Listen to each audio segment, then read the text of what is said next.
Today is Monday, April 15th. Please rise for the Pledge of Allegiance. Please rise for the Pledge of Allegiance. I pledge allegiance to the flag of the United States of America and to the republic for which it stands, one nation, under God, indivisible, with liberty and justice for all. The Spring-Ford Board of School Directors believes the community has the right to bring before the board issues and concerns they may have about items on the agenda or about items in general which affect the district or their children. Because of this belief and philosophy, the board will schedule a time at the beginning and conclusion of every meeting to have an opportunity for community members to share their concerns with the board. At the start of the meeting, members from the public may comment on agenda items only. The school board will move through the meeting agenda, then at the end, when prompted, there will be a time for public comment. This meeting is being filmed to be broadcast on community cable channels and online.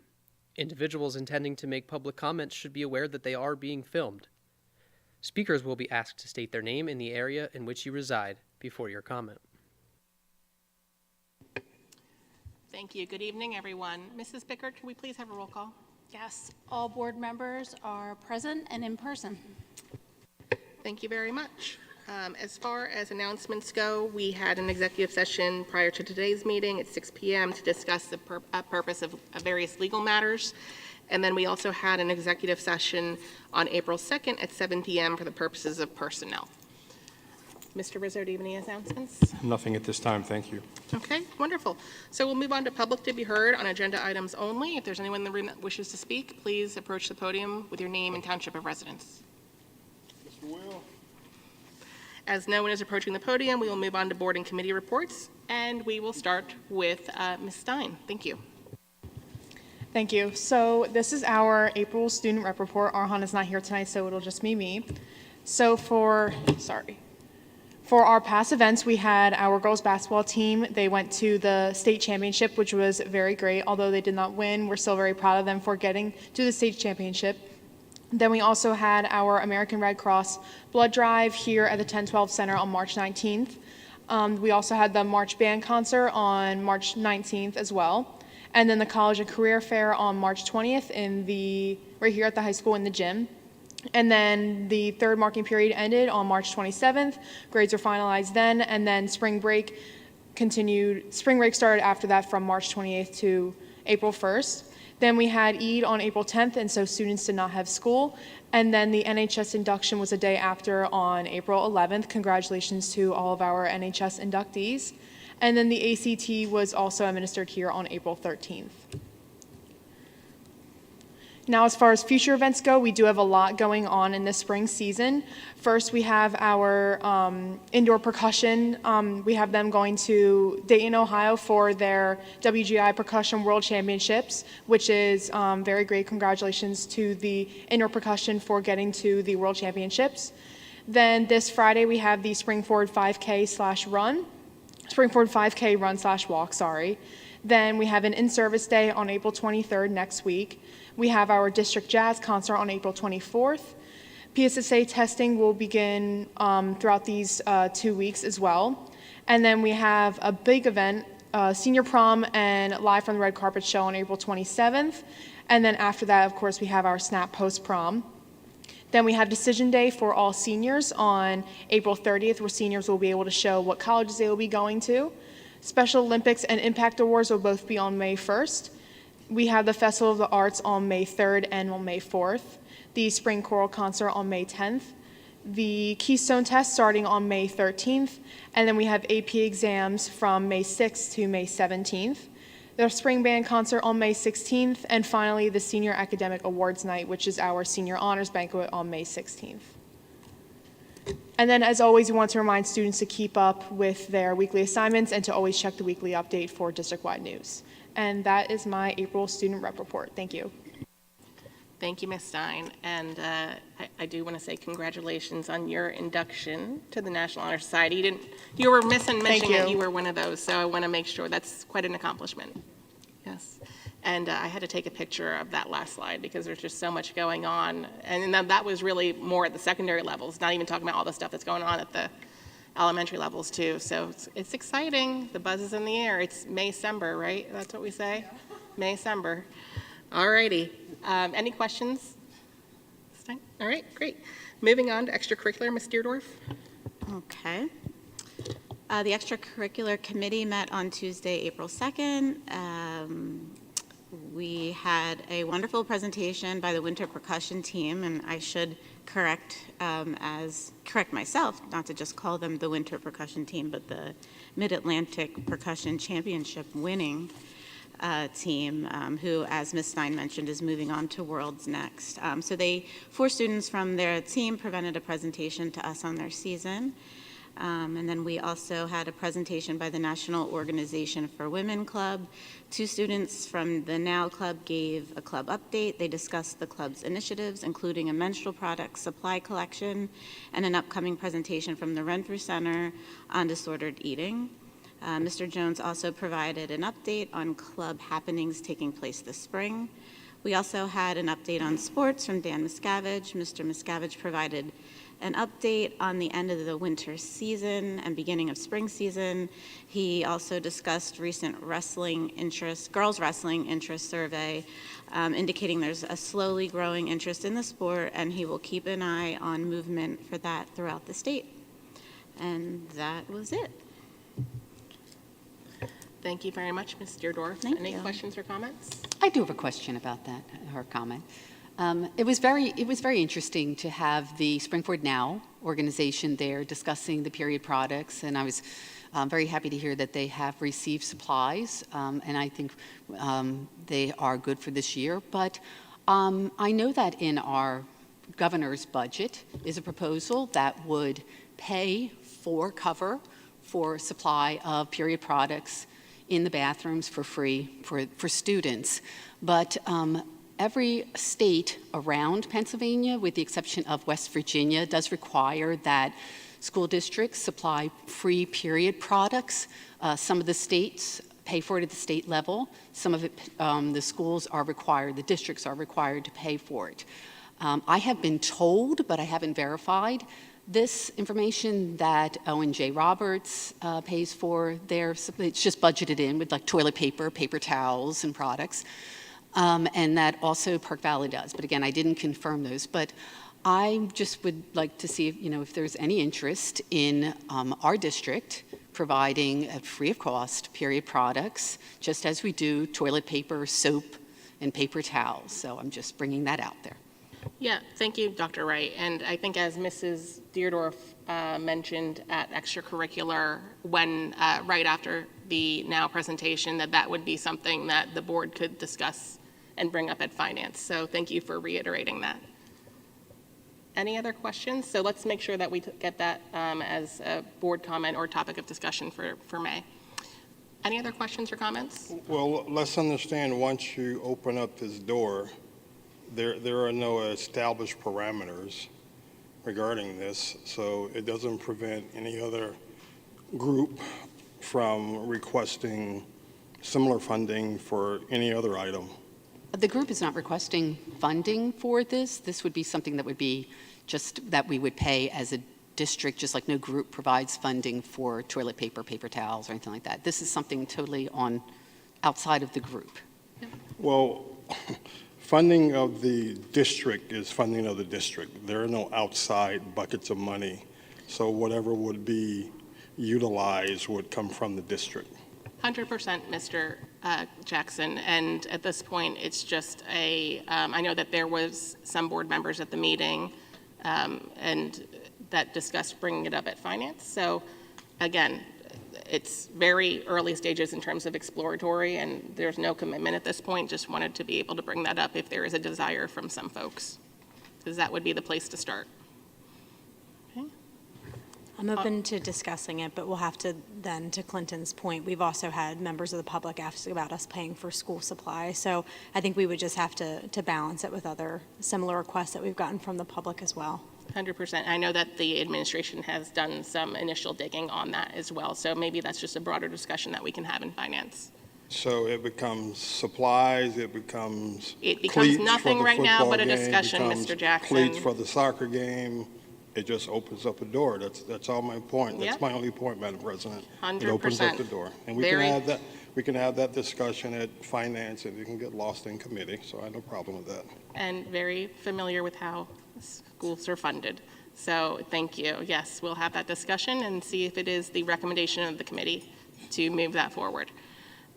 With that said, we will move on to policy, which we actually did not have the meeting. So there was a policy meeting that was scheduled for April. However, we also had a conflicting or bumping up to it JOC meeting at the Western Center, and all members of the policy meeting sit on the Western Center as well. So we decided, since there was not any pressing issues, that we would move that or just postpone that till May. So we'll move on to curriculum and technology. Dr. Wright? Actually, I was the guest host at curriculum this week, or last week, so I'm going to give the update, if that's all right. At curriculum and technology, we met on April 8th, and in technology, we discussed, Ms. Crew provided information regarding the request for Parent Square to be used as a communication tool for the entire district, and we went over that in detail. It basically streamlines a lot of the features that we currently have, provides a daily digest. It's available as an app. A website has incredible translation features, lots of community features, and single sign-on. While you'll see there is cost for it, but once they get rid of some of the other things, it will end up being budget neutral, which is fantastic. Mr. Catalano provided information about Learn platform, which will give us evidence-based insights on all of our applications. This was also very interesting. It allows us to see what is actually being used and how many people are using it simultaneously, basically letting us know what's not being used so we can get rid of applications and eventually saving us some money. So we also talked about Skyward hosting. I can't read my own notes. It allows us to handle basically moving, this will automate, this provides the enhanced security and load balancing that we needed. And you know how we roll out our report cards at different times? This will allow us to handle that much better for report cards, scheduled releases, and things like that, allowing us to manage this outside. And I think, if I'm correct, we are the only school in Montco that doesn't do this. One of two who does not do this yet, so it'll be a positive move for us. He also talked about the ClassLink Launchpad and the single sign-on process that'll be in place in the 24-25 school year. This provides a single point of authentication and MFA for all users. We did have an opportunity for Dave and Mr. Catalano to geek out a little bit on some of these things, so that was impressive. Mr. Catalano also provided information about the 5-year Microsoft renewal request. And I think this is the part 2 of a long-term project. Is that correct? Okay. And then the last piece of technology is our summer refresh. And Mr. Catalano provided information on the remaining items needed to complete the refresh project. And moving on to curriculum, Dr. Collier discussed the district's current practices for paying for a student's first AP exam. And before we go deeper into that discussion, more information is going to be brought to the committee on that topic. We also talked about curriculum renewals. You will see a lot of curriculum renewals listed on the agenda. Let me just pull that. I can't read that. And I think that is everything. Our next meeting will be held on May 13th at 7 o'clock in the district office. Did I miss anything, Dr. Wright? No, I think you covered it all. Thank you. Thank you. Any questions or comments? Ms. Weingard, the items that are listed that you made reference to within the agenda, you have an approximate cost on all those items without me doing the math on it? You mean a total cost? Yes. Not off the top of my head. Okay. All right. Thank you. Okay, any other questions? Mr. Jackson, Finance? Good evening to all. Finance Committee was met on April 9th. Meeting was called to order by Ms. Deodorff. I'd like to thank her for doing that.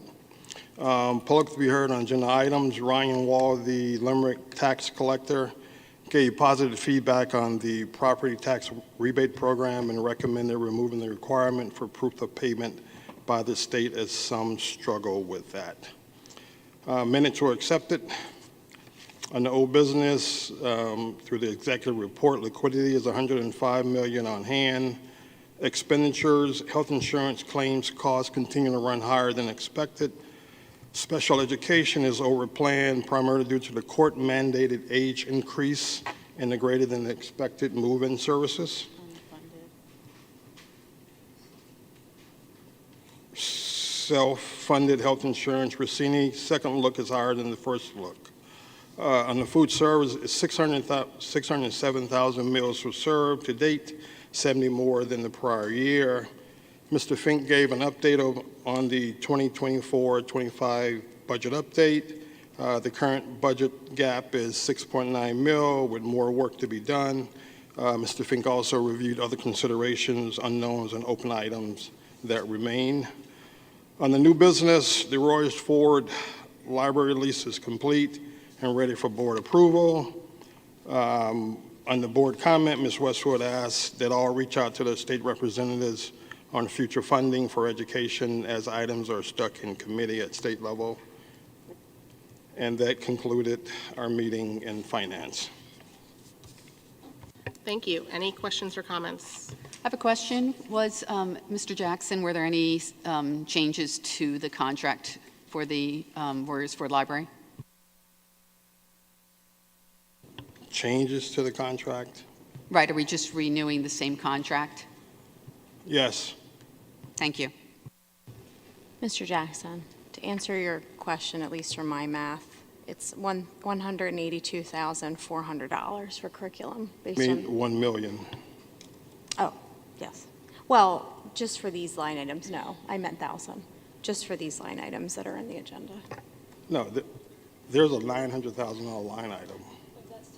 That's technology. You said I lumped it curriculum. all in together. Oh, It's okay. one meeting. I didn't add It's in okay. technology. It's okay. I thank you, Ms. Westwood. You were both correct. That's good. All right, thank you. Any other questions or comments from Mr. Jackson? Okay, property. Good evening again. Property met, and before I move on, I would like to give Ms. Deodorff a big thank you for officially chairing the Finance Committee. I feel wonderful when I'm gone that she will be able to step in and carry this with no problem. So thank you, Ms. Deodorff. My pleasure. Okay, moving on. Property. Under the Giza projects, the final items are the 2 chiller installations at Royers Ford and Limerick. They're complete. And complete means that air is available whenever needed. There's discussion regarding the elevated bleacher inspection at the stadium by Barry Issett and Associates. That's complete and no issues there. There was a long, detailed discussion regarding the Brook Elementary School playground enhancement project, and that for $165,000, and that is also on the agenda for vote. There was discussion regarding Brook Elementary Home and School Association donation of benches, tables, some weed fabric in the amount of $6,000. This project is an Eagle Scout project from Troop 231. The young man is Will Garman, and this is on the agenda for acceptance. On the police and safety, the school police and the administrators investigated 27 safe to say something tips since March 12th of this year. All monthly fire drills, evacuation drills, ALICE drills were completed per school safety requirements. Phase 3 camera project, OES, LES, EES, McNally Stadium occurring this summer. Completion of the high school operation is occurring now. Chief Board is coordinating training and tabletop exercise for our leadership during the summer retreat in August of '24, and that completes my meeting for property. Thank you, Mr. Jackson, and I will just echo that the conversation and clarification around Brook Elementary playground was very helpful, being as though I did bring up some questions and concerns last meeting. So I'm happy to share that when we get to that part of the agenda, because I know that not everyone was able to attend, so we'll fill you in. Well, But- everyone is always welcome to property. Of course, but that doesn't isn't always the case. There are conflicts in a volunteer position occasionally. So with that said, any questions or comments?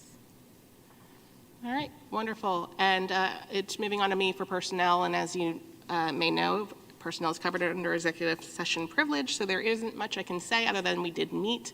And in particular, the Personnel Committee met to discuss the parameters around our meet and discuss discussions with secretaries, food service, Act 93, and custodians. So we had a good conversation. Moving on, we have MCIU, Dr. Wright. No report tonight. I'll have it, Mrs. Bickert, if you can put it on for next week. Thank you. Thank you very much. Assistant Superintendent's report. Good evening, thank you. Congratulations to the Springford Area High School percussion team on their championship win this past weekend at the Mid-Atlantic Percussion Championship. Excuse me. The team will advance to the WGI Percussion World Championships on April 18th and 19th in Ohio. We look forward to recognizing the group at a board meeting in May. We're excited to host the Montgomery County Special Olympics for the second time this May. This one-day event introduces high school student athletes to Special Olympics, sports training, and competition. Almost 400 student athletes will be competing in a variety of track and field stations, including long jump, the 50 and 200-meter run, and the softball throw. Over 400 high school volunteers will be assisting their peers in a variety of roles, such as timing, measuring, guiding athletes to the next sports station, awards, event logistics, and most importantly, cheering and clapping to create a supportive and inclusive environment for all athletes, including those visiting from other schools. Springford will welcome 9 school districts from across the county. We're looking forward to that. Thank you. That's the end of my report. Dr. G, do you have the date? You said May, but what? May 1st. May 1st. And the rain date is May 2nd. Good evening. Last Thursday, I was honored to participate in the National Honor Society annual induction program, where 86 of our students were inducted into the Springford chapter. As Ms. Hermans shared earlier, that includes our student rep, Ms. Stein, as well. We were very proud of her.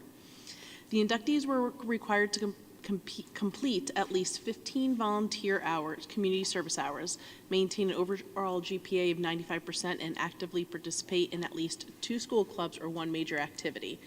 This year alone, our National Honor Society candidates and members have completed at least 7,500 volunteer hours, which is really spectacular.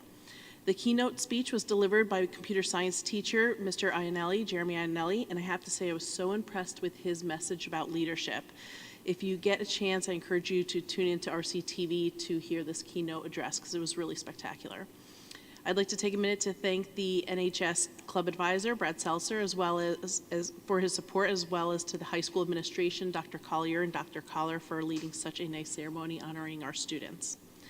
While we're also talking about RCTV, last week RCTV did a fantastic job with their live broadcast of the solar eclipse from the roof of the high school. If you get a chance, please be sure to check out the broadcast. It was really amazing. They did a really nice job with that. And that's my report. Thank you very much. Any questions or comments? Okay, moving on, we have Mr. Fitzgerald, Solicitor's Report. Yes, good evening. We were pleased to participate with the administration last Wednesday in a 3-hour Title IX training, which helped provide building level administrators and central office administrators guidelines as to how to address matters when they come up in their buildings in real time. It was a very productive 3 hours, a lot of questions, a lot of scenarios that are different in each building when it comes to how to address certain student populations. But it was a good opportunity for everybody to be together, to kind of talk about what they're seeing, and I think make them better at administering the policy moving forward. So it was very productive. Thank you very much. Questions or comments for Mr. Fitzgerald? Okay, moving on, we'll go through the sections of our meeting next week that we will be voting on.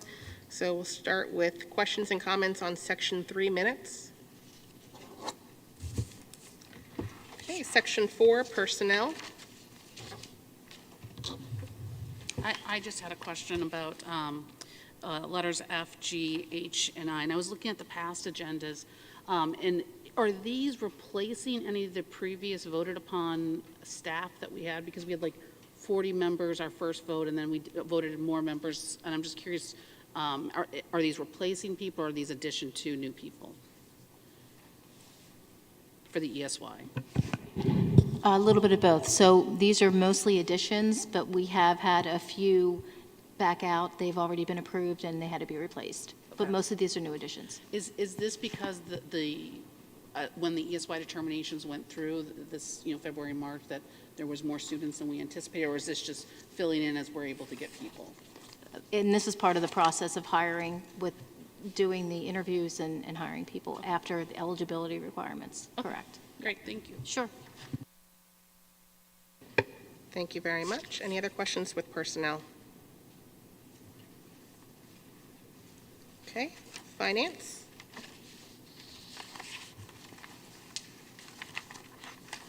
And just as a heads up, next week, as discussed in finance, we will be going through our typical check the box with regards to having Mr. Fink come to the podium to present the proposed final budget. So that will be happening next week. And just to clarify, as Mr. Fink always says, that is not the final budget, that there is more work to be done between April and when we vote in May. But we do need to do that to follow the Act 1 timeline and what is required of us from the state. Okay. I just had a quick question about letter D, the Lincoln Center and Youth for 2.5 crisis counselors.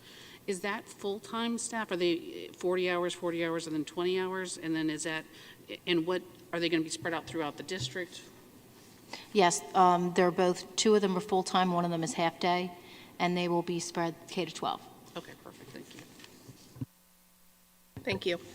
Any other questions? Okay. With property, moving on to section 6, we have one action item around the playground, and I do want to just reiterate what I mentioned before, which I thought we had a very good conversation that clarified a lot of the questions and swirl that might have been happening earlier on with regards to Brooke. So for those that weren't there, just to be clear, what is being replaced is the kindergarten playground as well as the deteriorating smaller playground on the opposite side. So the main Brooke playground, which if you're familiar with is the big red one that looks very good, which is what prompted my initial questioning of this, like why are we paying $165,000 to replace what looks like a perfectly good playground, is actually not the one that is being replaced. So we're replacing the kindergarten playground because there is no transfer platform, which makes it less friendly to those with special needs.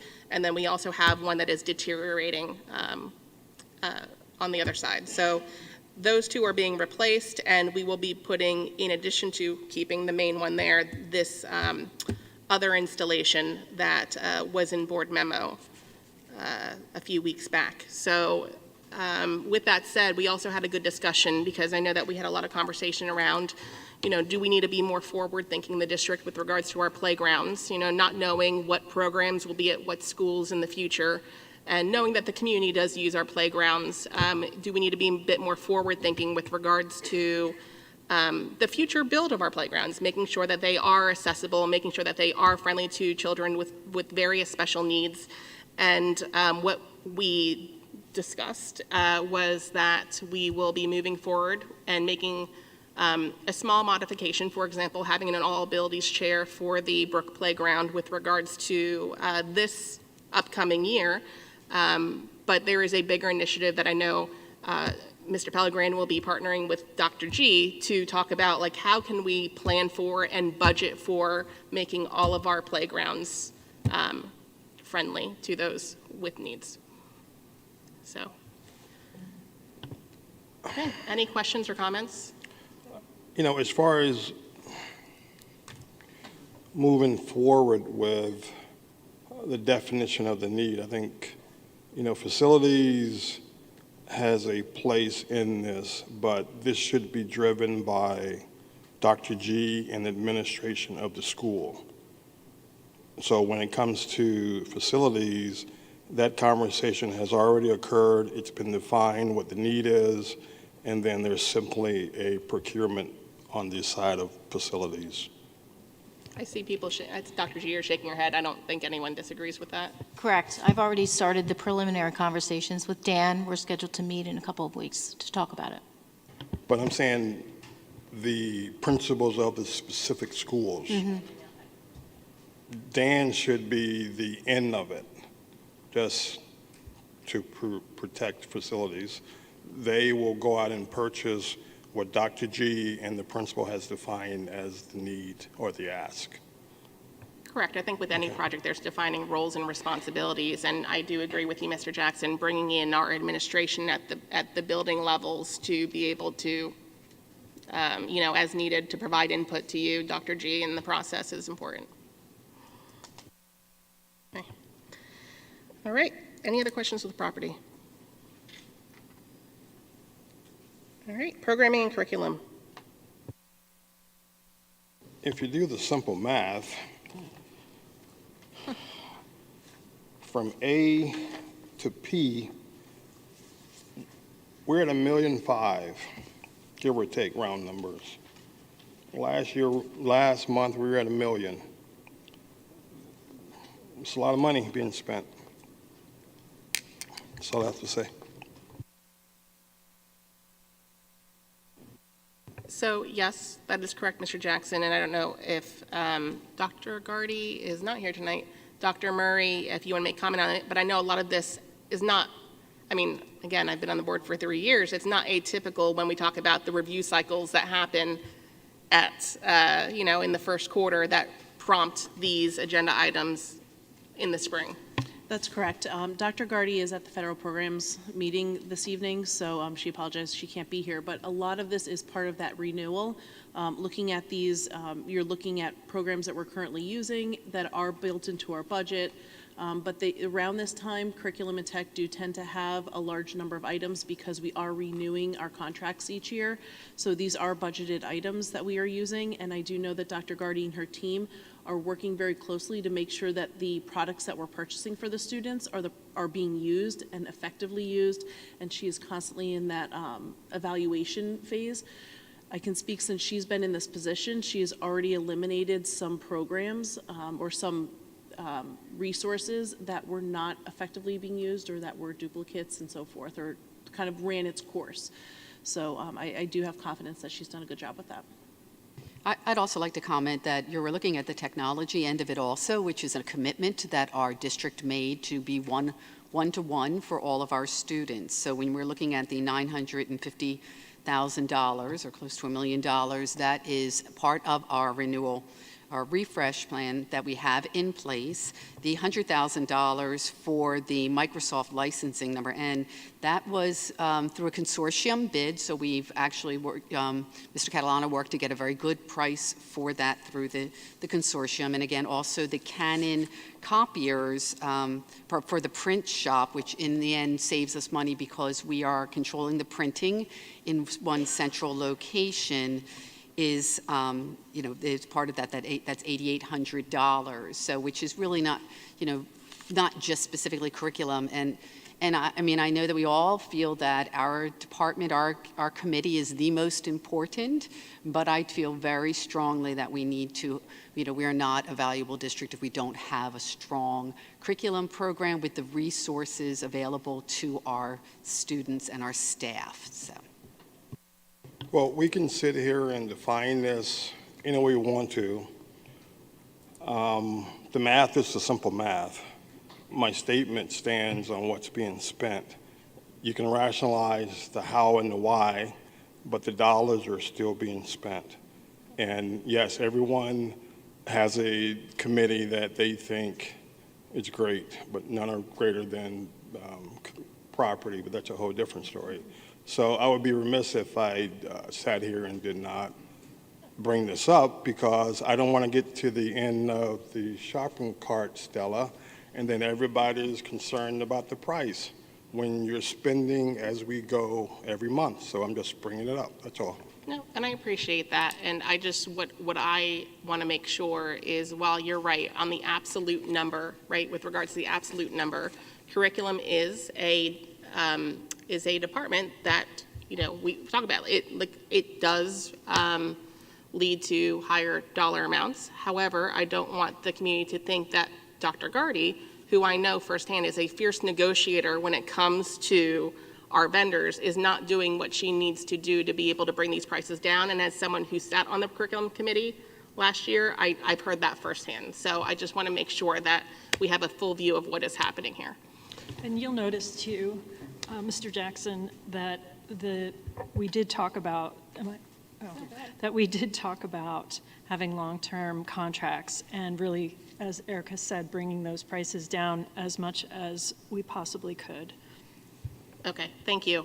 Any other questions or comments? I am a strong proponent of long-term contracts. This is not a referendum on Ms. Gardy or anyone else. I am just bringing to the fact what the dollars are. That's all. Nothing more, nothing less. Correct, and I'm going to bring up the fact that Mrs. Gardy does secure long-term contracts in the years of 6 and 7 years for some of these where she is able to do that. So again, just having sat on the curriculum committee, I know that that is a focus for her. So with that said, any other questions with regards to curriculum? Just another clarification on line item O, the summer refresh equipment, is that spread among all the buildings or the facilities, or is it just one particular facility are we talking about? So this is part of our 10-year refresh plan and the 10-year budget. So Mr. Catalano, this is replacing, am I correct, 5th and 9th grade? I don't want to correct you, but it's a 12-year plan for our devices. Thank I you. apologize. No, I'd rather you do correct me. This refresh, we did our students last month. If we remember, we got the promotional pricing and saved about $150,000. This is 320 staff devices, laptop bags, staff laptops, Project Lead the Way, Chromebook cases, our Mac lab, our broadcasting lab, 90 iPads for our special ed students. There's a handful of principal devices. And again, we buy everything off the bid protected pricing. We negotiate, we speak to multiple vendors. So these devices, yes, to answer your question, will go spread out through all the buildings. Thank you. So one last question, a formal request. Can we resubmit this 12-year budget again? Or, I mean, it's coming from the administration, not from... I can send it to the board again if you'd like it. I would appreciate that. Thank you. Absolutely. Thank you, Mr. Catalano. Okay. Moving on to Section 8, conferences and workshops.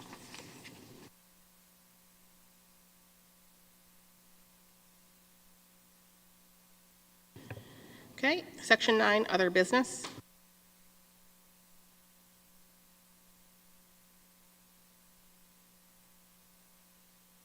And then we have that informational item in Section 10 that Mr. Jackson referenced in the property committee update. So with that said, I'm going to board comment. I have a comment. Just echoing what Clinton was said, I do think we have a number of difficult decisions ahead of us from a budget perspective, and this isn't geared specifically at one area or another, it's just in general. But as an example, and I don't disagree with the decision, but even with the curriculum costs, and this was in board memo, a number of these products we're using have gone up between 3 to 55%. I'm saying this, I know there's no one actually sitting here, but for members of the public, like, we're not immune to inflation and these rising costs. So I just say that I hope that folks will come out when we have the discussion next week in the budget presentation, because I know we've gotten a couple of emails from folks, but there are going to need to be some tough decision made. So hopefully folks will come also, Clinton, so you're not the only one saying it, to our finance meeting in May, so we can really hammer out any of those questions and be in a really strong position for June. Thank you. Well, Mr. Will is in attendance as the public. He represents the entire public. Mrs. Westwood can't see him with the screen. Sorry. Mr. Will is there, yes. All right, any other board comment? Okay, public to be heard?